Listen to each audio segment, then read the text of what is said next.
Let me ask you this hypothetical question. A healthy 30-year-old young man has a good job, makes a good living, but decides, you know what, I'm not going to spend $200 or $300 a month for health insurance because I'm healthy, I don't need it.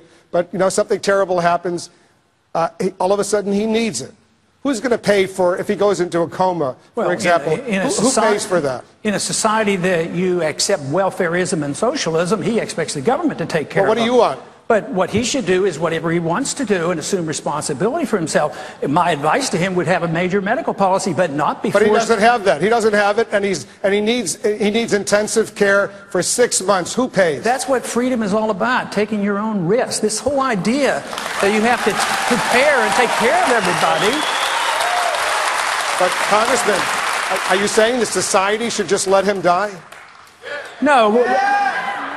I practiced medicine before we had Medicaid in the early 1960s when I got out of medical school.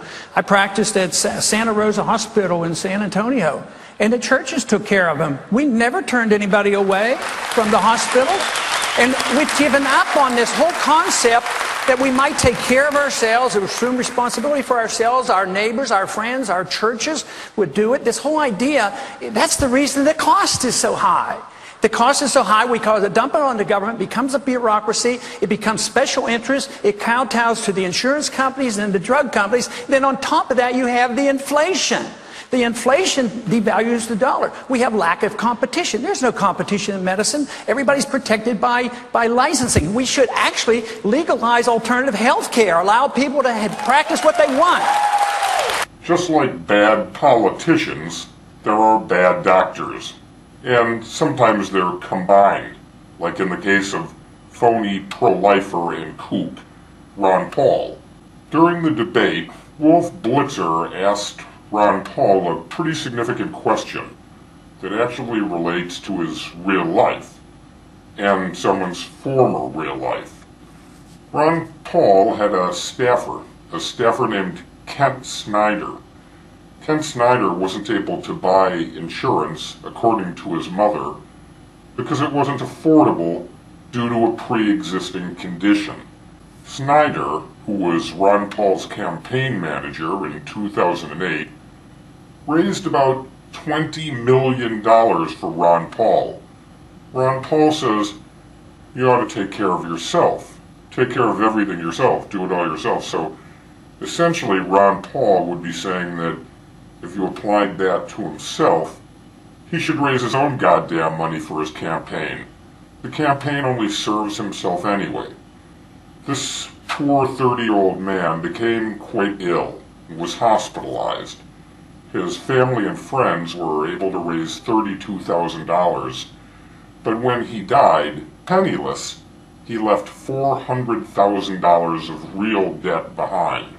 For treatment, Ron Paul says everyone should pay for their own health insurance, and his recommendation is that Kent Snyder should have had a full-blown, fancy medical insurance policy, which, as stated, he wouldn't have been able to afford anyway. But that's Ron Paul's recommendation. Ron Paul's medical coverage is paid for by you, by all of you. He doesn't pay it. He's a government employee.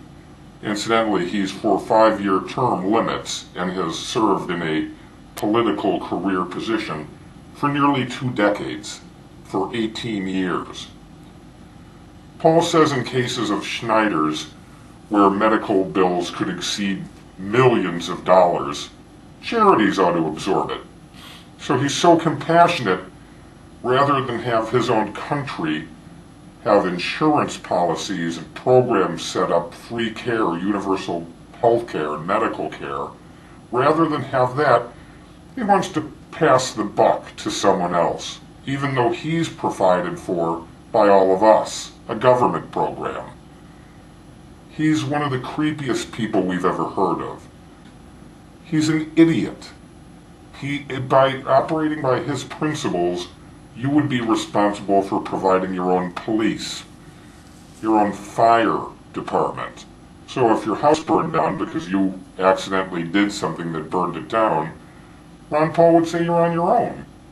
That's your problem. You pay for it. just like he did with Ken Snyder. Snyder raised $20 million for Paul. How much did Paul contribute to his well-being? Did he pick up the $400,000 debt that was left for a family? It's creepy. Ron Paul wants to protect every single fetus that's born, but after it's born, he could care less. The fetus is on its own. So, what if the fetus is born with a pre-existing condition? What does Paul want to do that? There's nothing creepier than that kind of attitude. Pass the buck, pass the buck, pass the buck. It's all me, me, me, me, me. Paul's a creepy guy. There are many other hidden facets of him that are quite frightening as well, but the fact that he alleges he's pro-life and could care less about his own employees, his own staffer, who's raising millions of dollars, it shows his indecency, his lack of compassion. If Paul were your doctor and you couldn't afford your health care, you were financially exhausted, spending every single thing you had, bleeding you dry by hospital bills, doctor's bills, insurance company bills, co-pays, medication, guess what Paul would do? Yeah, exactly, just like he did with Snyder. Ignore you.